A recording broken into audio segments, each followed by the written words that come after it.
19 سے پارے کا 3 پاؤ اور 20 سے پارے کا پہلا پاؤ۔ وَإِذْ نَادَىٰ رَبُّكَ مُوسَىٰ أَنِ ائْتِ الْقَوْمَ الظَّالِمِينَ، اللہ رب العزت نے موسیٰ علیہ السلام سے فرمایا کہ ظالم قوم کے پاس جاؤ، یعنی کہ فرعون کی قوم کے پاس۔ وہ ڈرتے کیوں نہیں؟ موسیٰ علیہ السلام نے عرض کیا جی کہ مجھے اس بات کا خوف ہے کہ مجھے جھٹلا دیں گے، میرا سینہ تنگ ہو جاتا ہے، میری زبان نہیں چلتی، میرا سینہ تنگ ہو جاتا ہے اور میری زبان نہیں چلتی۔ آپ ہارون علیہ السلام کو رسول بنا دیں۔ یہاں اصل میں دو باتیں یہ وضاحت کرنے مقصود ہے۔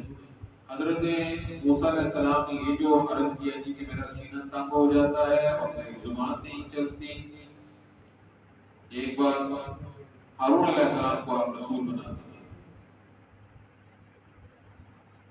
اصل میں یہاں تو بات ہے نا مختصر ہے، یہاں پر سورہ طٰہٰ کے اندر اس کی تفصیل موجود ہے۔ اللہ رب العزت نے حضرت موسیٰ علیہ السلام کو فرعون کی طرف بھیجا اور ساتھ یہ تاکید فرمائی کہ جانا ہے فَقُولَا لَهُ قَوْلًا لَيِّنًا، دونوں نے جا کے اس سے ذرا گفتگو نرم لہجے میں کی۔ فرعون دنیا کا سب سے بڑا متکبر ہے، پہلا نمبر تو ابو جہل کا ہے، دوسرے نمبر کا فرعون ہے۔ اتنا بڑا متکبر تھا اور جابر بھی ایک بڑا۔ اس طرح موسیٰ علیہ السلام کو اللہ رب العزت نے جلال عطا فرمایا، آپ کی طبیعت میں بڑا زبردست جلال تھا۔ اب اللہ کا حکم یہ ہے کہ گفتگو نرم کرنی ہے جا کے، تو موسیٰ علیہ السلام نے ایک عذر پیش کیا جی کہ میرا سینہ تنگ ہو جاتا ہے، یعنی کہ سامنے وہ کرتا ہے تکبر اور شدید تکبر کرتا ہے، اور پھر جلال کی وجہ سے میرا سینہ ہوتا ہے تنگ، جس وجہ سے پھر میری زبان نرم نہیں چلتی، نرمی پر زبان میری نہیں چلتی، یعنی کہ وَلَا يَنْطَلِقُ لِسَانِي، میری زبان نہیں چلتی، یعنی جو آپ نے عمل کیا ہے کہ نرم، تو پھر اس طرح میری زبان نہیں چلتی، لہذا آپ میرے ساتھ ہارون نبی بنائیں، ان کو رسول بنائیں۔ اب کیا ہے کہ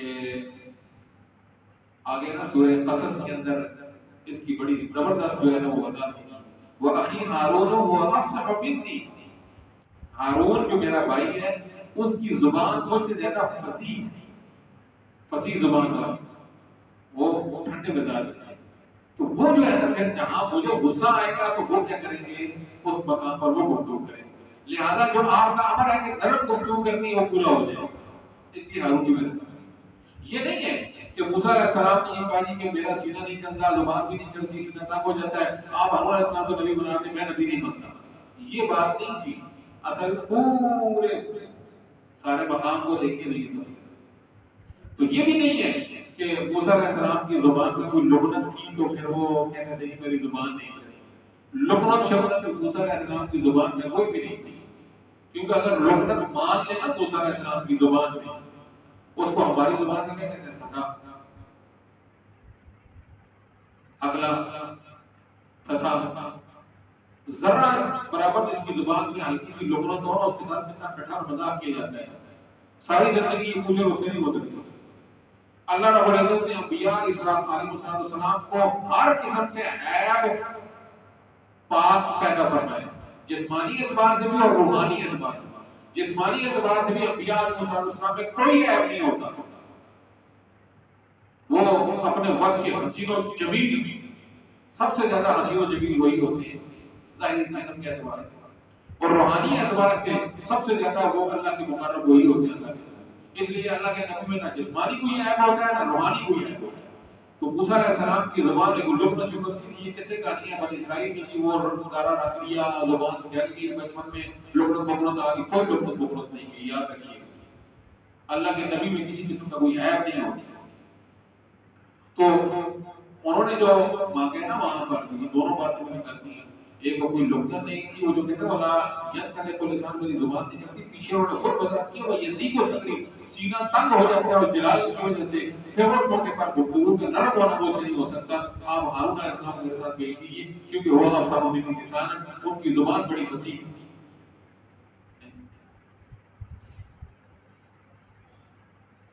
حضرت موسیٰ علیہ السلام کو فرعون نے ایک تانا دیا کہا جی کہ آپ نے ناشکری کی ہماری، ہم نے تو آپ کو اپنے پاس پالا تھا. الحمد ربک فینا ولیدا، بچپن سے آپ ہمارے پاس پلے ولبثت فینا من عمرک سنین، اپنی عمر کے بڑے سارا ہمارے پاس گزاری اور پھر آپ نے وہ قتل کیا اور پھر آپ جو ہے ناشکری کیا. تو حضرت موسیٰ علیہ السلام نے فرمایا کہ فعلتها اذا وانا من الضالین، میں نے یہ کام کیا ہے لیکن مجھے اس بات کی خبر نہیں تھی کہ میں اس کو ماروں گا اور ہماری جائے گا، میرا مقصد نہیں تھا. پھر کہتے کہ میں بھاگ اس لیے گیا تھا، میں ڈر گیا تھا کہ تم قتل کر دو گے مجھے اور اللہ رب العزت نے مجھے نبوت عطا فرمائی. اس لیے تم یہ جو کہتے ہو نا کہ میں نے تمہاری ناشکری کی ہے، ناشکری نہیں کی، اب تمہارے پاس آیا ہوں تمہیں اسی بات کی اللہ رب العزت نے اتنی لاج رکھی ہے کہ نبی تیرے گھر میں پڑا ہے. اس لیے آج بھی اگر تو کتنے بڑے بڑے تو نے ظلم کیے، بڑے ہزاروں بچے تو نے قتل کر دیا، تو ایک کلمہ پڑھ لے بس سب کچھ تیرا گیا ختم. بادشاہ کی تیری سب کچھ تیرا، لیکن مانا نہیں، وہ مانا نہیں. ہوائی بربادی اس کا قدر کر. حضور صلی اللہ علیہ وسلم نے لوگوں کو قرآن سنایا، تو قرآن کہنا وَإِنَّهُ لَتَنزِيلُ رَبِّ الْعَالَمِينَ، یہ قرآن رب العالمین کی طرف سے نازل کرتا ہے. روح الامین اس کو لے کر آئے، آپ کے قلب پر اس کو نازل کیا ہے تاکہ آپ ڈرانے والے بن جائیں بلسان عربی مبین، یہ بڑی واضح عربی زبان ہے. اور یہ اتنی بات نہیں وَإِنَّهُ لَفِي زُبُرِ الْأَوَّلِينَ، پہلے کتابوں میں اس کا تذکرہ قرآن کا بھی موجود ہے. اولم یکن لہم آیۃ، کیا ان کے لیے یہ نشانی کافی نہیں ہے ان یعلمہ علماء بنی اسرائیل، بنی اسرائیل کے علماء بھی جانتے ہیں حضور صلی اللہ علیہ وسلم کو کہ وہی آپ کی نبی ہے. اچھا انہوں نے کیا کہا کہ حضور صلی اللہ علیہ وسلم کی یہ چیز قرآن میں پڑھتے ہیں کہ اللہ کے نبی کوئی شعر ہے، شعری مجموعہ، یہ شاعر ہے. اللہ رب العزت نے فرمایا اچھا میں تمہیں بتاتا ہوں کہ شعراء کون لوگ ہوتے ہیں. وَالشُّعَرَاءُ يَتَّبِعُهُمُ الْغَاوُونَ، جو شعراء ہوتے ہیں ان کی پیروی کرنے والے لوگ تو جانو گمراہ لوگ ہیں، سرکش گمراہ لوگ ان کی پیروی کرتے ہیں. اور جو شاعر ہوتے ہیں وہ افسانوی گفتگو کرتے ہیں، فی کل وادی یہیمون، ہر وادی کے اندر جو ہے نا وہ چکر لگاتے ہیں. وَأَنَّهُمْ يَقُولُونَ مَا لَا يَفْعَلُونَ، وہ باتیں کرتے ہیں جو پھر آگے وہ اس پر عمل نہیں کرتے. اب آگے میرے حبیب ان کے متبعین کو دیکھو وہ کیسے لوگ ہیں، ان کی صفات کو دیکھو، ان کے متبعین کو، ان کی پیروی کرنا. ایک بات. دوسری بات، میرے حبیب جو بات فرماتے ہیں کیا اس پر عمل کرتے ہیں کہ یہ نہیں کرتے؟ 100% وہ اس پر عمل کرتے ہیں میرے حبیب. تو فرمایا کہ شعراء کا کام وہ ہوتا ہے، وہ تو جو ہے نا افسانوی گفتگو کرتے ہیں، میرے حبیب حقیقی گفتگو کرتے ہیں. تو جو قرآن سناتے ہیں اس قرآن کا حقیقت کے ساتھ تعلق ہے. آپ سب کچھ دیکھ لو تو کیسے کیسے قرآن نے حقائق بیان کی. آج جب وہ فلکیات کی باتیں قرآن کرتا ہے تو جو فلکیات کے ماہرین ہیں وہ جانتے ہیں کتنا یہ سچ ہے، اور جب ارضیات کی باتیں کرتا ہے قرآن تو جو ماہرین ارضیات ہیں وہ سمجھ جاتے ہیں کتنا یہ سچ ہے. سمندروں کی گفتگو کرتے ہیں تو سمندر میں چلنے والے سمجھ جاتے ہیں کہ کتنا قرآن جو ہے یہ سچ ہے. تو اس لیے فرمایا میرے حبیب کو بیان کرتے ہیں حقائق. سورہ نمل دو باتیں اس میں جو ہے وہ سمجھتے ہیں. ایک تو یہ بات ہے کہ اللہ رب العزت کو جو دوسروں کی فکر کرتے ہیں، چاہے دوسروں کی فکر کریں جان کے اعتبار سے، چاہے دوسروں کی وہ فکر کریں روح کے اعتبار سے. کوئی بندہ ہے وہ لوگوں کو جو ہے نا وہ کھانے کھلا رہا ہے، مخلوق خدا کو، اللہ کو یہ بڑی پسند ہے. جو کوئی لوگوں کو جو ہے نا وہ بتا رہے دیکھو ان چیزوں کے تو نقصان ہوتے ہیں، یہ کام نہ کیا کرو، یہ فائدے ہوتے ہیں دنیاوی اعتبار سے، تمہارے جسم کو نقصان پہنچے گا نہ کرو. تو لوگوں کے متعلق تو اس طرح کی جو فکر رکھتا ہے، لوگوں کی فکر چاہے ان کی جان کے اعتبار سے یا ان کی روح کے اعتبار سے، یا دنیا کے اعتبار سے جو دل کی فکر کرتا ہے یا آخرت کے اعتبار سے فکر کرتا ہے، اللہ تعالیٰ کو یہ لوگ بڑی پسند ہوتا ہے۔ اب یہ دیکھ لیں، یہ چیونٹی ہے، ایک بڑی حقیق سی مخلوق ہے، چھوٹی سی۔ حضرت سلیمان علیہ السلام کا لشکر جا رہا ہے، بڑے دور ہے، ابھی اپنی قوم کو کہیں گے کہ تم لوگ گھروں کے اندر گھس جاؤ، تو سلیمان علیہ السلام کا لشکر آئے گا، انہیں پتہ نہیں چلے گا پیروں کے اندر کون سی مخلوق ہے، یہ کچھ نہیں ہے، زیادہ تو گھروں کے اندر گھس جاؤ۔ اللہ رب العزت کو اس کی یہ بات کی پسند آئی ہے کہ قرآن کے اندر اس کا ذکر کر دیا، قیامت تک یہ پڑھا جائے۔ لہذا اللہ کی مخلوق کی فکر کرنی چاہیے۔ دوسری بات، جو کوئی دوسروں کی آخرت کی فکر کرتا ہے، اللہ کے ہاں بڑا معتبر، اللہ کو بڑا پسند۔ اب دیکھ لیں آپ کہ ہد پرندہ حضرت سلیمان علیہ السلام کے لشکر میں شامل ہے، غائب ہے، نظر نہیں آ رہا، کدھر گیا؟ میں اس کو ذبح کر دوں گا، اس کو سزا دوں گا، بغیر پوچھے چلا گیا۔ تھوڑی دیر بعد آیا کہ جی میں ایک ایسی خبر لے کر آیا ہوں، آپ کو بھی اس کے بارے میں پتہ نہیں۔ سلیمان علیہ السلام میں کیسی خبر لے آیا ہو؟ مجھے بھی نہیں پتا۔ کہ خبر ایسی ہے کہ ایک عورت ہے، نام اس کا سب جو ہے وہ سبا ہے، قوم سبا کے اوپر وہ حکمران ہے، بڑی اس کی مملکت و حکومت، بہت بڑا تخت ہے اس کا، لیکن حال یہ ہے کہ وہ سورج کو، ستاروں کو سجدہ کرتے ہیں، شیطان نے کو گمراہ کیے ہوئے اللہ کو سجدہ کیوں نہیں کرتے؟ جو ان کا خالق ہے وہ ہر قسم کے غیب کو بھی جاننے والا ہے، جو چھپاتے ہیں اس کو بھی جاننے والا ہے، ظاہر کو بھی جاننے والا وہی ہے، تو پھر یہ اس کو سجدہ کیوں نہیں کرتے؟ اچھا ہم دیکھتے ہیں تم سچ بول رہے ہو یا جھوٹ بول رہے ہو، سنظر و صدقت تم دیکھتے ہیں کہ تم سچ بول رہے ہو جھوٹ بول رہے ہو، یہ میرا خط ہے، جاؤ اللہ کو جا کے اس کو دے دو۔ کیا جواب دیتی ہے؟ لے کے محل کے اندر خط جا کے اس کے بیٹی کے اوپر پہنچا دیا، جب وہ ٹھیک ہاتھ پڑا ہے، غصہ تو اس کا یہ شدید ہے کہ پرچی میرے پاس آئی کیسے ہے، تحقیق کی کوئی سمجھ نہیں آئی، کرو جب پڑھا گیا تھا تو جی اپنے نمائندوں کو بلایا، بہت بڑی آرمی تھی، بڑے بڑے جرنیل جی کے سلمان کوئی بادشاہ ہیں جی، ان کی طرف یہ خطر کہتے ہیں مسلمان ہو کے میرے پاس آئے، فرماندار ہو کر آ جاؤ، اور یہ عنوان ہے اس کا خط کو شروع کیا بسم اللہ الرحمن الرحیم۔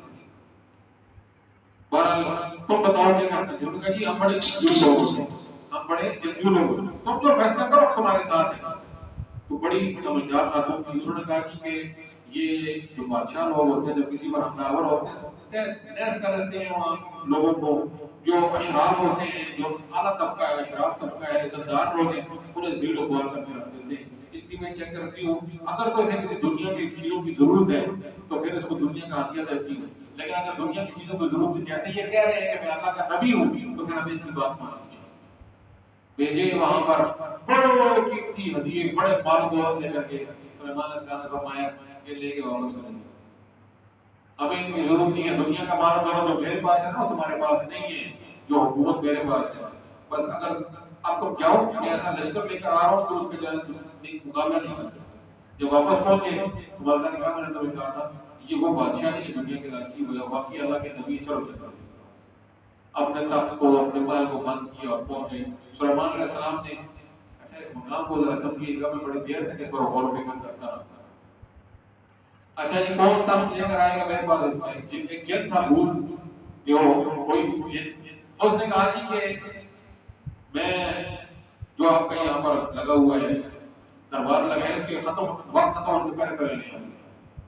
ایک اور تھا بڑا عالم شخصیت تھی، اس نے کہا جی کہ میں تو پلنگ چھپکنے میں لا سکتا ہوں، لے آؤ لے آؤ۔ تو سلیمان علیہ السلام نے اتنا ہی دیکھا کہ پلنگ چھپتا ہے تو سامنے تخت پڑا تھا، ایک ٹھوس چیز ہے، پلنگ چھپکنے میں آگے، اور کسی جن نے نہیں لایا، انسان سے لایا۔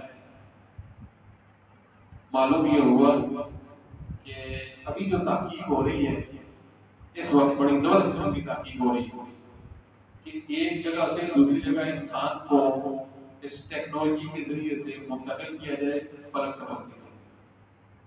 اس پر کام بڑا شدید ہو رہا ہے۔ جو قرآن یہ بات بتا رہا ہے وعید نہیں کہ ایسا کام بھی ہو جائے، اس کو ذہن میں رکھیے۔ بارہ تخت آ گیا تو جب کاج اس میں کچھ تبدیلیاں کر دیکھتے ہیں، یہ پہچان سکتے نہیں پہچان سکتے، تبدیلیاں کر لی۔ جب آئی تخت کو دیکھا، پوچھا گیا کہ تخت کو پہچانتی ہے؟ اس نے کہا لگتا تو میرا ہی ہے۔